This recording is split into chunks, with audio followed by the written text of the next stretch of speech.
மக்களே சும்மா இருக்க மாட்டாத இந்த கம்ருதீன் வாயை வேற கிளாரிட்டு இருக்காங்க ரம்யா அவர்கள். அவர் வாயை திறந்தாலே எப்படியெல்லாம் பேசுவார் அப்படின்னு சொல்லி அவருக்கும் தெரியாது, நமக்கும் தெரியாது.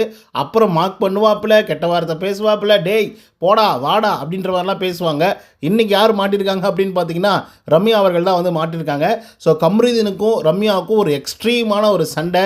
இல்லை போனால் உன்னெல்லாம் அண்ணான்னு கூப்பிட்டதுக்கு நானே செப்பலை கழட்டி அடிச்சிக்கணும் தலைமையில அப்படின்ற லெவலுக்கு வந்து ரம்யா அவர்கள் வந்து பேசியிருக்காங்க. ஸோ அப்படி என்ன இவங்க ரெண்டு பேருக்கும் பிரச்சனை அப்படிங்கிறத பற்றி இந்த வீடியோவில் முழுசாக பார்க்கலாம். ஸோ இந்த வீடியோக்கு போகிறதுக்கு முன்னாடி நம்மளோட சேனலை சப்ஸ்கிரைப் பண்ணாங்க, சப்ஸ்கிரைப் பண்ணி வச்சுக்கோங்க. லைக்கை போட்டு வீடியோ பாருங்கள். வாங்க இந்த வீடியோக்கள் வந்து போகலாம்.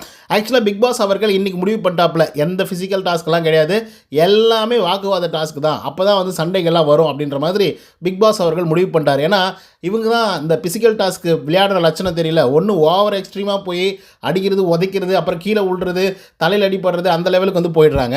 இன்னொரு பக்கம் வந்து பார்த்தீங்க அப்படின்னா அப்படியே லோவாக போயிடுறாங்க. ஃபிசிக்கல் டாஸ்க் போடா நீ போய் முன்னாடி வைடா, டேய் நீ போய் முன்னாடி வைடா அப்படின்னு சொல்லி இவங்களுக்குள்ளே இவங்களே வந்து பேசிக்கிட்டு ஒரு டாஸ்க்கை வந்து விளையாடுறாங்க.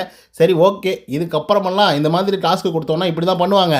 இந்த தடவை தரமான ஒரு டாஸ்க்கை வந்து கொடுக்கலாம், அதுவும் செகண்ட் வீக்கே கொடுக்கலாம் அப்படின்னு சொல்லி பிக் பாஸ் அவர்கள் ஒரு டாஸ்க் வந்து கொடுத்துருக்காரு. அந்த டாஸ்கோட பேர் வந்து யார் இந்த வீட்டில் ரியலாக இருக்கிறார்கள், யார் இந்த வீட்டில் ஃபேக்காக இருக்கிறார்கள் என்பதை வந்து சொல்லுங்கள் அப்படின்ற மாதிரி வந்து சொல்லியிருக்காங்க. 3 பேரை செலக்ட் பண்ணும் போல் 3 பொம்மைகள் வந்து வச்சுருக்காங்க. அந்த ப்ரோமோவில் பார்த்தீங்க அப்படின்னாவே தெரிஞ்சிருக்கும்.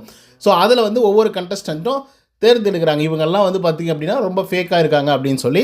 அந்த விதத்தில் கம்ருதீன் அவர்கள் வந்து பார்த்திங்க அப்படின்னா ரம்யா அவர்களுடைய பேரை சொல்லி இவங்க ரொம்ப ரொம்ப ஃபேக்காக வந்து இருக்காங்க, ரொம்ப நடிக்கிறாங்க அப்படின்ற வார்த்தைகளை வந்து யூஸ் பண்ணி ரம்யா அவர்களை நாமினேட் பண்ணியிருக்காங்க கம்ருதீன்.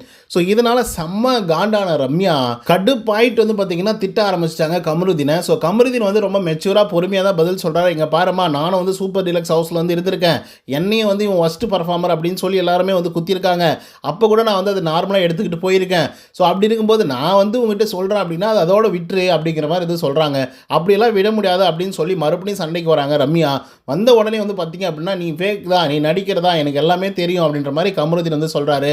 எப்பா நான் ஃபேக்கோ ரியலோ அது எனக்கு வந்து தெரியும், நான் ஃபேக்காகவே இருந்துட்டு போனால் கூட என்ன இருக்குது இப்போது, ஆனால் நான் உன்னை அண்ணனுக்கு வந்து சொல்லி கூப்பிட்டேன் பார்த்தியா, என்ன நான் செருப்பால் அடிச்சிக்கணும் அப்படின்ற மாதிரி வந்து பார்த்திங்கன்னா ரம்யா அவர்கள் வந்து சொல்லி பயங்கரமாக எமோஷ்னல் ஆகி கத்துறாங்க. ஸோ அதுக்கு வந்து என்னது அப்படின்னு சொல்லி கம்ருதீன் அவர்கள் வந்து கூப்பிட்றாப்புல அண்ட் கேட்குறாப்புல. அதுக்கப்புறம் என்ன நடந்துச்சு அப்படிங்கிறது நம்ம பொறுத்து தான் பார்க்கணும். ஆனால் ஃபேக்காக ரியலாக அப்படிங்கிற ஒரு கேம் மூலிமா வந்த ஒரு பெரிய பிரச்சனை தான் இது. நீங்கள் சொல்லுங்கள் மக்களே, ரம்யா அவர்கள் வந்து உண்மையாகவே வந்து உள்ளர இருக்காங்களா, இல்லை வந்து ஃபேக்காக நடிக்கிறாங்களா அப்படிங்கிறத கமெண்ட்ஸ் வந்து சொல்லுங்கள். பட் என்னை பொறுத்தவரையிலையும் கம்ருதீன் பார்த்து வார்த்தையை விட்டால் ரொம்ப நல்லாயிருக்கும். ஏன்னா லாஸ்ட் வீக்கில் வந்து போட்டு அடின்னு அடித்தோம், இந்த வீக் கொஞ்சம் பரவாயில்ல அப்படின்ற ஒரு நிலைமை வந்து வந்திருக்கு. இதுக்கப்புறம் ஏதாவது வாயை கிளறி அவர் ஏதாவது மோசமாக பேசினார் அப்படின்னா அப்புறம் நம்மளே நினச்சாலே அவரை காப்பாற்ற முடியாது. ஸோ இதை பற்றின உங்களுக்கு கருத்துக்கள் என்ன அப்படிங்கிறத கமெண்ட்ஸில் சொல்லுங்கள். இந்த வீடியோ உங்களுக்கு வந்து பிடிச்சிருந்தா லைக் அண்ட் சப்ஸ்கிரைப் பண்ண மறந்துடாதீங்க. நன்றி, வணக்கம்.